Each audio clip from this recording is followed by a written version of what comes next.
Hello and welcome to the Reading with Cari podcast. New episodes air every Wednesdays with special mini-sodes airing on Saturdays on any device you listen to podcasts. Click the link in the description to find the podcast now. Thank you and enjoy.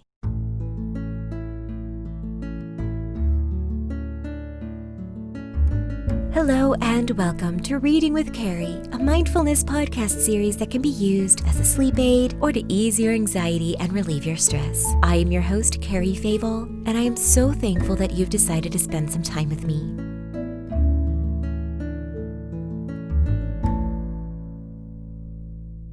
Today, December 26th, is the first day of Kwanzaa, and so I wanted to share with you a little bit about this celebration. I have taken the information from Wikipedia under Kwanzaa, link in the description. Kwanzaa is an annual celebration of African American culture that is held from December 26th to January 1st, culminating in a communal feast called Karamu, usually held on the 6th day.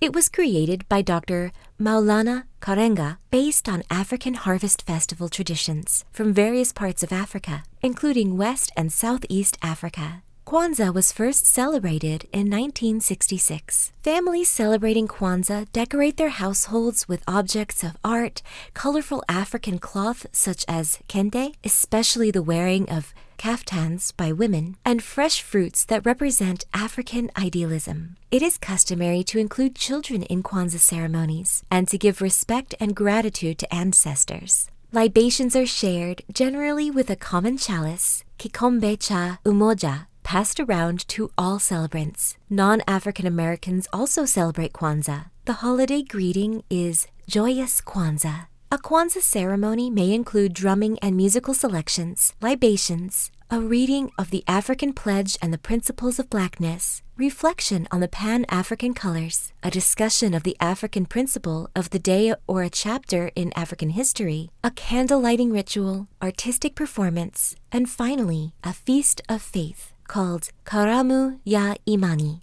The greeting for each day of Kwanzaa is Habari Gani, which is Swahili for how are you?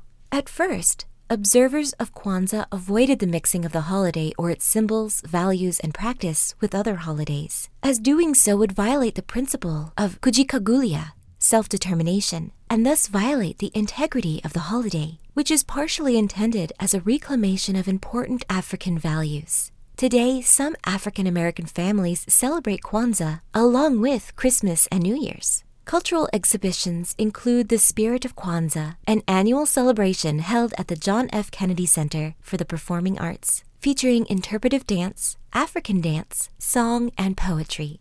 Kwanzaa celebrates what its founder called the 7 Principles of Kwanzaa, or Nguzo Saba. They were developed in 1965, a year before Kwanzaa itself. These 7 principles comprised kawaida, a Swahili word meaning common. Each of the 7 days of Kwanzaa is dedicated to one of the following principles as follows. Imoja, unity, to strive for and to maintain unity in the family, community, nation, and race. Kujikagulia, self-determination, to define and name ourselves, as well as to create and speak for ourselves. Ujima, collective work and responsibility, to build and maintain our community together and make our brothers and sisters' problems our problems, and to solve them together. Ujamaa, cooperative economics, to build and maintain our own stores, shops, and other businesses, and to profit from them together.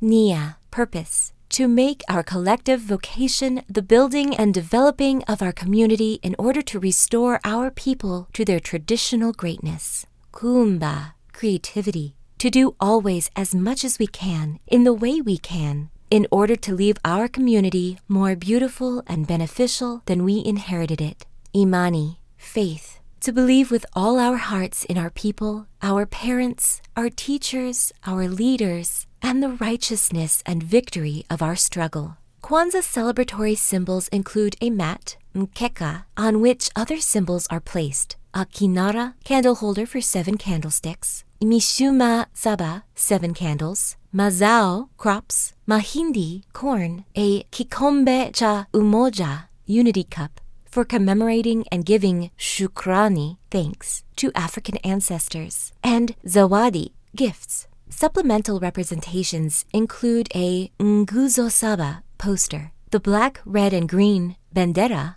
flag, and African books and artworks, all to represent values and concepts reflective of African culture and contribution to community building and reinforcement. Ears of corn represent the children celebrating, and corn may be part of the holiday meal. Starting in the 1990s, the holiday became increasingly commercialized, with the first Hallmark card being sold in 1992. And there has been some concern about this damaging the holiday's values. As of 2009, between 500,000 and 2 million Americans celebrated Kwanzaa, or between 1 and 5% of African Americans. I hope this look into Kwanzaa and the history behind Kwanzaa has opened your eyes a little bit more to what others might be celebrating this time of year. Of course, I do also want to apologize if I mispronounced any of the terms. I did try my best, but I didn't want to cut out the terms entirely because I do feel it's incredibly important to the Kwanzaa values. Thank you for listening. I welcome you back anytime you may need to hear a comforting voice or a familiar bedtime story.